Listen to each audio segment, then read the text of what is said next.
Let me tell you about Chicken Little. One day Chicken Little was out in the woods and an acorn hit his head. Chicken Little went into a frenzy. He thought the sky was falling. Guess what? He had to tell the king. Along his way, he met his friends. And they all jumped on his Save the World wagon. And guess who they met? The heinous fox. This fellow deceived them, diverted them, and eventually killed them. And did the king get to know? No. Did the sky fall? Never. This fable reminds me of my life. I used to overextend myself, solving everybody's problem, all those that are existent and even the ones that are non-existent. I thought if I would not pitch in, it would be disastrous. The sky might fall. And most of the time I had people with chronic problems. Those ones, they just never end. They just don't go. Anyway. And I also met heinous foxes. Many. They took advantage of my finances and my time. I was totally depleted eventually. And something had to give. I also had no time for my family at all. And I thought, you know what? This helping enterprise needs to close. I eventually changed my mind. And you know what? About changing your mind, it is very powerful when you change your mind. Extremely powerful. I changed my mind.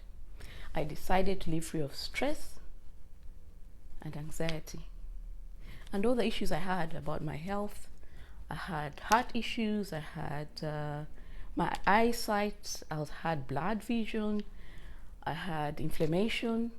All those things eventually started. They were really not an issue anymore. And more so, I had time for my family, my kids and my husband. And I also had time to start thinking about my purpose, what's God's plan for me.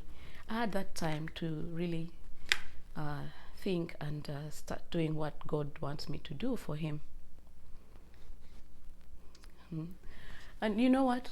In the Bible, in Genesis, God rested, not because he was tired. No, because he wanted to create that cycle of rest and renewal. So he created it into our fabric of creation so that we can rest. And throughout the Bible, you realize that there are stories of rest. Psalms 23, David talks about resting as well. So really, this rest and renewal is very crucial for our well-being, for our mental health and our physical health, and also for our loved ones, not just for ourselves. So why am I sharing all this? I'd love to help somebody else. Somebody who would like to rise out of their ashes of stress and anxiety and negative mindset so that they can start living a purpose-filled life, what God has planned for them, so that they can have joy and peace. If you think my story resonates with you, send me an email or you could comment. Thank you for watching.